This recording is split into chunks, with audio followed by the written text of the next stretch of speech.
എടി മനു കല്യാണം വിളിച്ചാ? അവൻ വന്ന കല്യാണം വിളിച്ചിട്ടുണ്ടായി. അവൻ അവന്റെ മുറപ്പെണ്ണിനെ കല്യാണം കഴിക്കുന്ന പറഞ്ഞിട്ടാണ് നിൽക്കണ്ടായിരുന്നേ. എന്നിട്ട് ഇപ്പൊ പുറം നാട്ടിലെ ഏതോ ഒരു പെണ്ണിനെ കല്യാണം കഴിക്കണേ. ആർക്കാരൊക്കെയാ വിധിച്ചെന്ന് പറയാൻ പറ്റില്ലല്ലോ. അത് നീ പറഞ്ഞത് കറക്റ്റാ.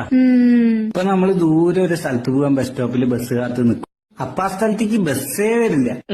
ശരി, കാത്തുനിന്ന് സമയം കളയണ്ടല്ലോ വിചാരിച്ച് കിട്ടിയ ബസ്സിന് പോവാന്ന് വെച്ചാ നമുക്ക് വരുന്നത് ഒരു ലോക്കൽ ബസ്സായിരിക്കും. ശരി, ലോക്കലെങ്കിൽ ലോക്കല് കേറി പകുതി ദൂരെ എത്തിയിട്ടുണ്ടാവുള്ളൂ. അപ്പൊ നമ്മളെ ക്രോസ് ചെയ്ത ഒരു സൂപ്പർ ഫാസ്റ്റ് പോവും. അപ്പൊ നമ്മുടെ മനസ്സ് പറയും കുറച്ചു നേരം കൂടെ കാത്തു നിന്നിരുന്നെങ്കിൽ സൂപ്പർ ഫാസ്റ്റിലെ പോവായിരുന്നു. ഹലോ ലോക്കലെങ്കിൽ ലോക്കല് നമുക്ക് വിധിച്ചത് അതായിരിക്കും. ചേട്ടനൊരു ലോക്കൽ ബസ് എങ്കിൽ കിട്ടി. എനിക്ക് കിട്ടിയത് ഒരു മൂട്ട ബസ്. അതില് കേറി ഞാൻ പെട്ടപ്പാട് ഓടോന്നറിയില്ല. ഇപ്പൊ